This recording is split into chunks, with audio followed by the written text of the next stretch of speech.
Hello বন্ধুরা, good morning, welcome back to my channel তনায়ামুলির লাইভে তোমাদের সবাইকে স্বাগত আর ভালোবাসা জানিয়ে লাইভটা আমি অন করে ফেললাম। সকাল হয়ে গেছে, ছেলে স্কুল চলে গেছে, ছেলে অনেকক্ষণ আগেই স্কুল চলে গেছে। এইদিকে আমার ভাত প্রায় হয়ে এসেছে, কারণ 6:45 বেজে গেছে। আর প্রেশার কুকারে আমি কি করব জানো? প্রেশার কুকারে দেখো ডাল করব। এটা হচ্ছে মুগ আর মুসুরি মিলিয়ে ডাল। মুগ মুসুরি মিলিয়ে ডাল খেতে আমার ভীষণ ভালো লাগে। কি দিয়ে করব বলো তো? কারণ আছে, কি কারণে মুগ মুসুরি দিয়েছি, এটা আমার মা বলতো এরকম করে ডাল করবি, দেখবি খুব ভালো লাগে। দেবো হচ্ছে লাউ কেটে রেখেছি, বুঝলে, কচি লাউ একটা কর্তামশাই নিয়ে এসেছে, সেই লাউটাকে কেটে রেখেছি। লাউ দিয়ে ডালটাকে করব। এমনি তো ডাল আমার ছেলে মুগ ডালটা একদম খেতে চায় না, সেই কারণে এই মুসুরি ডালের মধ্যে মুগ ডাল দেবো, যে একটু হলো মুগ ডালটা ও খাবে, কারণ ও মুগ ডাল খেতেই চায় না। ও মুসুরি ডাল ভীষণ ভালোবাসে।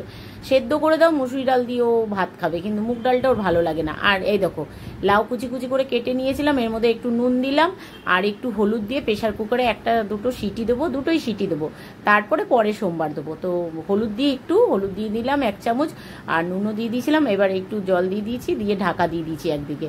আর ভাত হয়ে এসছে, ভাতের মাড়ও গালা হয়ে গেল। এবার কড়াই বসিয়েছি, কি করবো বলো তো? উচ্ছে কুমড়ো ভাজবো।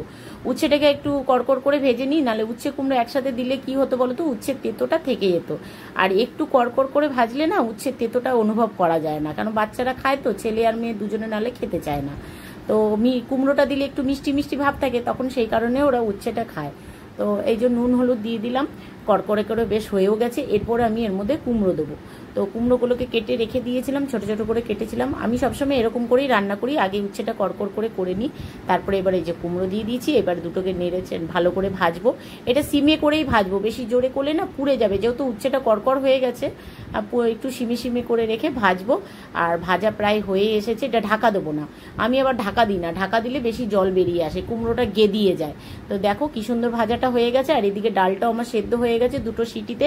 এবার আমি ডাল সোমবার দেবো, কিছু না, শুধু গোটা জিরে দেবো, শুকনো লঙ্কা দেবো না, এই কারণে শুকনো লঙ্কা নেই। আর দ্বিতীয় কথা, শুকনো লঙ্কাটা আমরা একটু কমই খাই না কেন খাই, সেটা খুব কম খাই। তো আমি কাঁচা লঙ্কা ডালের মধ্যে যেহেতু দিয়েছিলাম, তাই শুকনো লঙ্কা দিইনি। আর শুধু তেল আর গোটা জিরে সোমবার দিয়ে আমি ডালটা সোমবার দিয়ে দিলাম। ব্যাস, ডাল এবার একটু ফুটে উঠবে।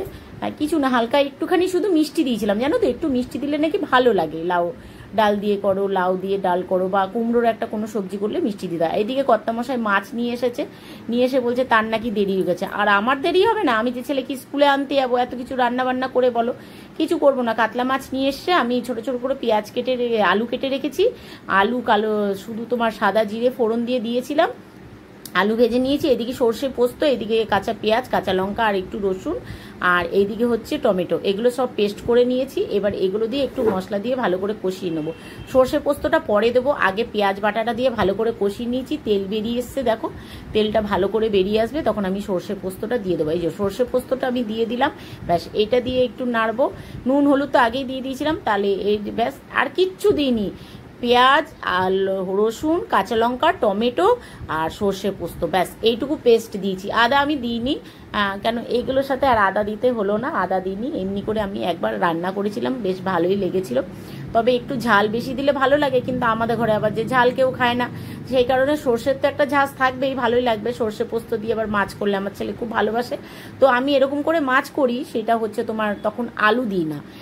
যেটা আমি জিরে আদা বাটা দিয়ে করি সেটাতে আমি আলু দিই, কিন্তু আজকে আমি আলু দিলাম। দেখলাম আলুর কিছু নেই, আলু খেতে চাইবে সবাই, তখন আলুর আবার আলাদা করে কি আইটেম করব, তার জন্য ছোট ছোট করে দুটো আলু কেটেছি, কেটে আমি মাছের মধ্যেই দিয়ে দিয়েছি। আলু প্রায় সেদ্ধ হয়ে আসবে, তখন মাছগুলো আমি দিয়ে দেবো।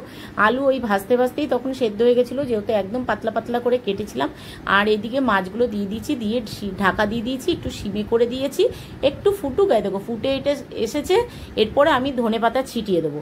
ধনেপাতা দিয়ে দিলে রেডি আমার মাছ রান্না, একদম রেডি হয়ে গেল। এই দেখো, দেখছো কত সুন্দর লাগছে বলো তো কালারটা? কাঁচা লঙ্কার রান্না, কিন্তু কালারটা বেশ সুন্দর এসছে না বন্ধুরা? অবশ্যই কিন্তু তোমরা আমাকে কমেন্টে জানিও যে মাছের রান্নার কালারটা কেমন এসছে। আর এমনি করে তোমরা মাছ রান্না করে খাবে, দেখবে খুব ভালো লাগবে। গরম ভাতে তুমি যেটাই রান্না করে, যদিও সেটাই খুব ভালো লাগে, তবে এমনি করে করবে। আমি কিন্তু এটা টিভি দেখেই শিখেছিলাম, তাই এরকম করে আমি মাছ রান্নাটা করি, আমার তো খুব ভালো লাগে। এইদিকে ছেলেকে স্কুলে আনতে যাবো, দেরি হয়ে গেছে। আর ছেলেকে স্কুল থেকে নিয়ে চলে এসেছি, ছেলের খিদেও পেয়ে গেছে, তাড়াতাড়ি করে ভাত বেড়েছি। এইদিকে হচ্ছে ভাত আর কুমড়ো উচ্ছে ভাজা, আর পাশে ডাল রেখেছি, কেননা আগে ভাজাটা দিয়ে ছেলেকে ভাত খাওয়াবো। আর এইদিকে হচ্ছে মাছ। তো চলো টাটা, আপাতত ছেলেকে খাওয়াই, তারপরে বিকেলে আবার তোমাদের সাথে কথা হচ্ছে। চলো বাই।